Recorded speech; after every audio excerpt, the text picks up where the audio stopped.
Bagi agama Yahudi yang disalib adalah Nabi Isa, karena telah menyebarkan kesesatan. Bagi agama Kristen yang disalib adalah Nabi Isa dalam rangka menebus dosa semua manusia. Dan bagi kita, yang disalib bukanlah Isa ibnu Maryam, melainkan orang yang diserupakan wajahnya oleh Allah Subhanahu wa Ta'ala. Assalamualaikum warahmatullahi wabarakatuh, sobat beriman yang dimuliakan Allah. Semoga kita selalu dalam keadaan sehat walafiat. Bantu channel ini terus berkembang dengan cara like, komen, subscribe. Semoga sahabat sekalian dimudahkan rezekinya. Amin ya robbal alamin. Ini adalah kisah tentang seorang nabi yang dianggap anak Tuhan oleh agama lain. Sementara itu Isa adalah putra seorang wanita solehah bernama Maryam. Di sini kita akan membahas tentang peristiwa penyaliban Nabi Isa atas perintah dari seorang raja zalim bernama Herodes. Dan mohon maaf untuk penonton selain yang beragama Islam, dipersilahkan untuk skip video ini.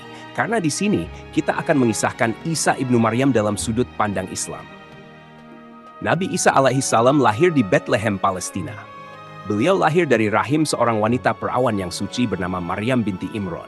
Tentunya ini bukan hal yang mustahil untuk Allah Subhanahu wa Ta'ala. Seorang anak bisa dilahirkan tanpa adanya persetubuhan. Bayangkan saja teman-teman, bahkan Nabi Adam dan Hawa pun tidak memiliki orang tua. Keduanya tidak dilahirkan dari rahim seperti manusia pada umumnya. Semuanya mudah untuk Allah Subhanahu wa Ta'ala atas kehendaknya. Di dalam masa kenabiannya, Nabi Isa ditentang keras oleh kaum Yahudi ketika itu, karena Yahudi menganggap ajaran Nabi Isa ini menyimpang. Bahkan dewan-dewan tertinggi ketika itu pun menentangnya. Di tengah-tengah penentangan oleh kaum Yahudi terhadap Isa ibnu Maryam, ternyata ada 12 orang murid Nabi Isa yang setia kepadanya. Di dalam Al-Quran surat As-Saff ayat ke-14, mereka ini disebut dengan Hawariyun atau Hawarin. Sobat beriman yang dimuliakan Allah. Nah, pada suatu hari atas perintah Raja Herodes dan para pendeta Sanhedrin ketika itu, mereka berniat untuk membunuh Nabi Isa. Lalu Nabi Isa pun mengetahui kabar itu, bahwasanya orang-orang Yahudi tengah mencarinya dan berniat untuk membunuhnya. Karena hal itu, Nabi Isa dan para muridnya bersembunyi di suatu tempat. Lalu salah seorang murid Isa yang bernama Yudas Iskariot suatu hari pergi menghadap Raja Herodes. Yudas hendak menukar Isa dengan sejumlah uang 30 sekel.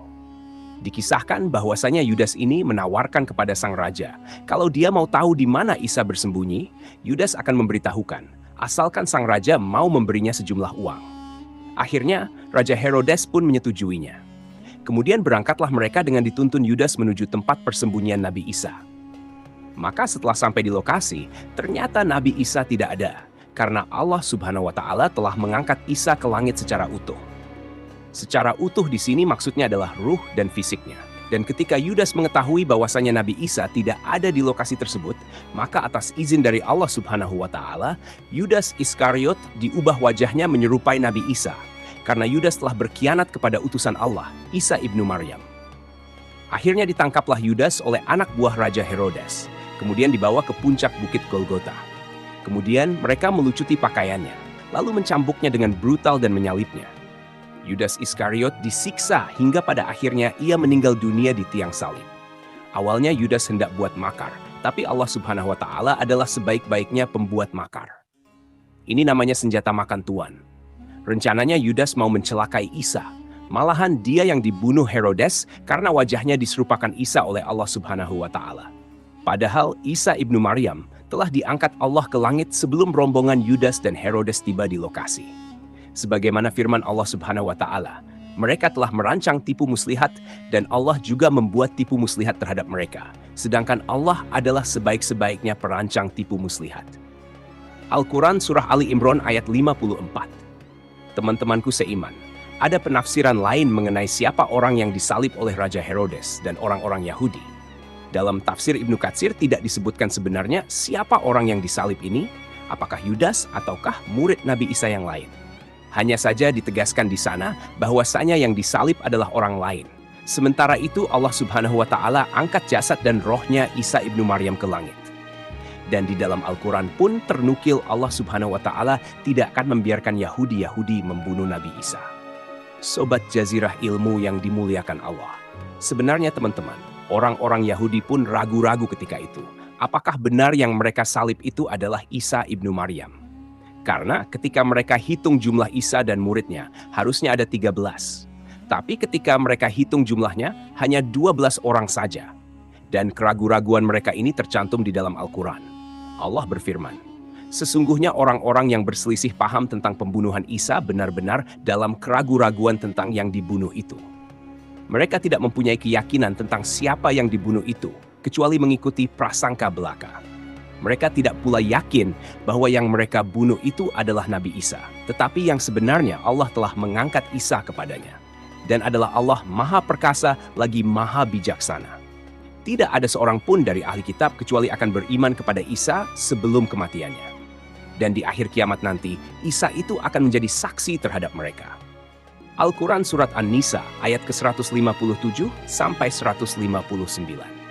Hingga kini, Nabi Allah Isa masih hidup dan tengah berada di atas langit sana. Kita sebagai umat muslim wajib mempercayai bahwasanya Isa ibnu Maryam tidak pernah mati di tiang salib.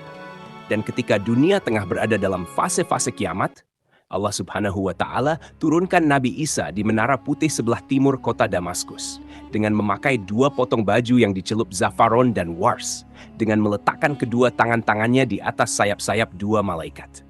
Jika dia menundukkan kepalanya akan menetes, jika dia mengangkatnya turunlah air seperti mutiara.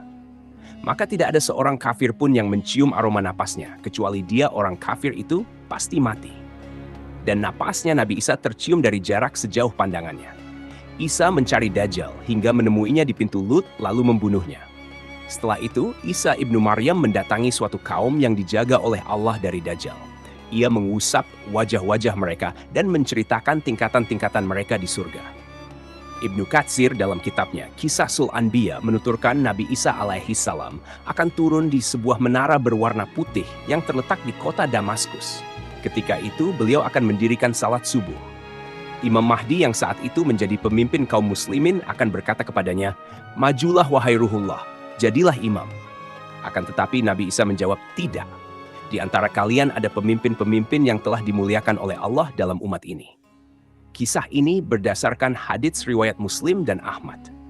Hal itu mengisyaratkan Nabi Isa alaihissalam saat itu bukanlah sebagai nabi, sebab Rasulullah Muhammad SAW adalah nabi dan rasul yang terakhir. Tak ada utusan Allah Subhanahu wa Ta'ala setelah beliau SAW. Adapun Nabi Isa alaihissalam akan tampil di tengah kaum muslimin waktu itu juga sebagai pengikut risalah Muhammad SAW. Syariat yang akan dipakainya ialah berdasarkan Al-Quran dan Sunnah. Wallahu alam bisawab. Jadi itulah kisah Nabiullah Isa dalam sudut pandang Islam. Semoga kisah ini bermanfaat. Lebih dan kurangnya mohon dimaafkan.